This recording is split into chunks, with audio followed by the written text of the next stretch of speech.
Bonjour à tous mes amis. Aujourd'hui, comme d'habitude, je vais essayer de réparer cet ordinateur portable Acer équipé d'un processeur AMD.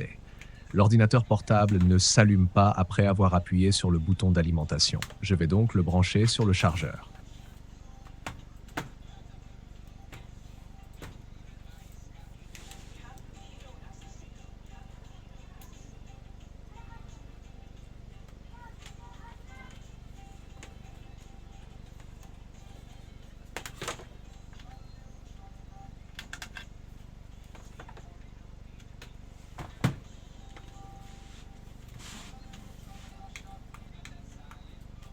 Eh bien, ici, tous les voyants sont éteints, ce qui signifie qu'il y a un problème d'alimentation.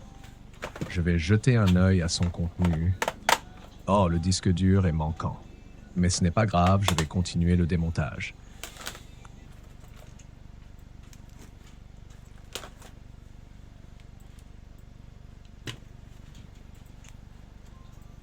Après avoir démonté le portable, il semble que le problème vienne du connecteur. J'espère que c'est bien le cas. Il y a quelque chose de suspect dans ce connecteur, vous avez remarqué? Souvent, ce qui se passe, c'est que le fil relié au connecteur se détache de l'intérieur. C'est une panne courante sur les appareils Acer.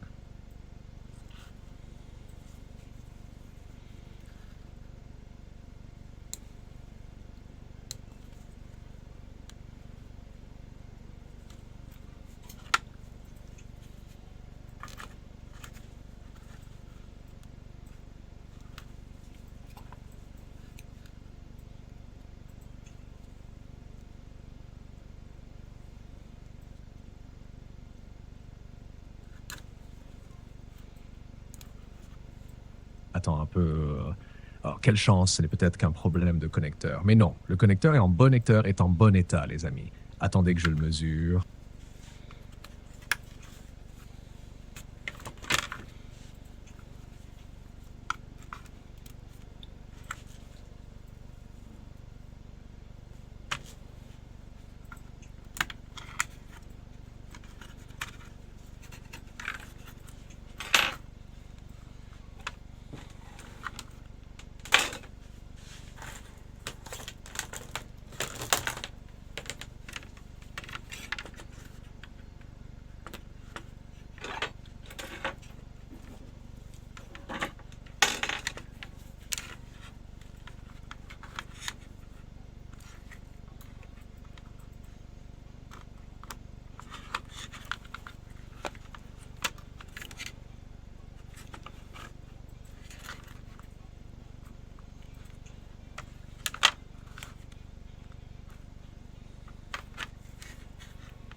Oui, on a bien nos 19 volts.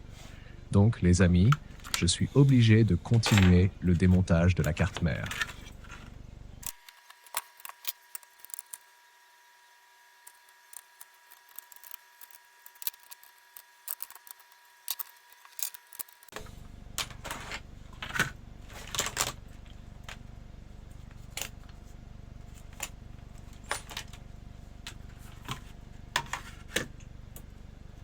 Maintenant, je vais retirer le connecteur.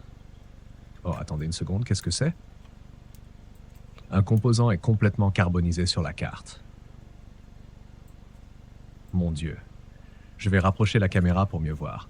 Ah, c'est un transistor MOSFET. Qu'est-ce qui a bien pu le faire brûler à ce point? Je pense que c'est un MOSFET de protection. Il est directement connecté au positif du connecteur.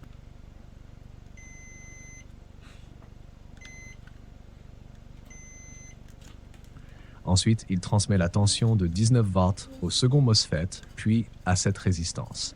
Je vais vérifier sa fonction via le schéma. Car ce type de brûlure est inhabituel pour un MOSFET. Ici, nous avons donc le MOSFET, là le connecteur. Ces trois broches sont le positif du connecteur. De là, les 19 volts vont où? Vers la source du MOSFET brûlé, puis la tension sort vers le drain et va au second MOSFET. Ici, on a la gate, qui est le signal de commande du MOSFET. Le second MOSFET reçoit ensuite la tension et la transmet à la résistance de charge. Je vais donc dessouder ce MOSFET brûlé pour rechercher la cause, le court-circuit qui a pu le faire brûler de cette manière.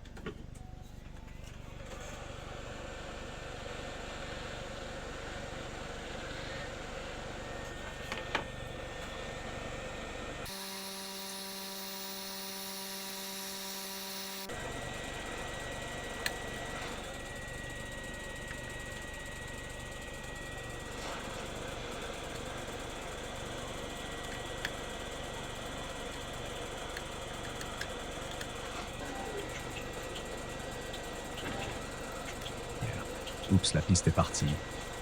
Voilà le problème des pistes endommagées à cause de la chaleur. Il reste une patte collée au MOSFET, elle refuse de partir. La solution?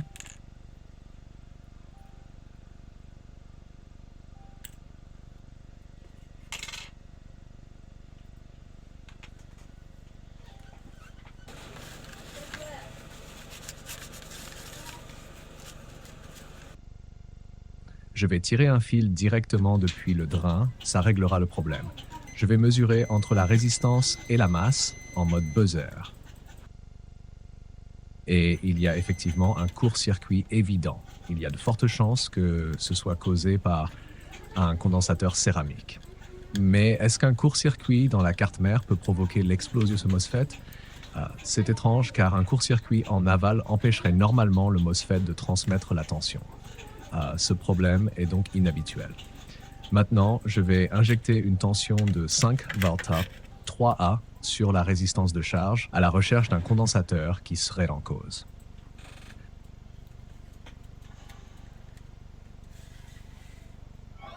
Après injection, il s'avère que le problème vient du processeur lui-même. C'est le seul composant qui chauffe. Ce processeur regroupe de nombreuses fonctions, y compris le PCH et le traitement graphique. Tout est intégré dans une seule puce. Mais je ne comprends pas encore la relation directe entre le processeur et ce MOSFET brûlé. Je vous invite à me proposer des hypothèses dans les commentaires sur les causes possibles de cette panne sournoise. Cette panne nécessite le remplacement du processeur, mais je n'ai pas encore terminé de fabriquer ma machine de dessoudage BGA. Je vais donc m'arrêter ici. Cette fois-ci, nous n'avons pas eu la chance de terminer la réparation, mais nous essayerons de nous rattraper la prochaine fois. Merci pour votre attention et à bientôt dans une nouvelle vidéo.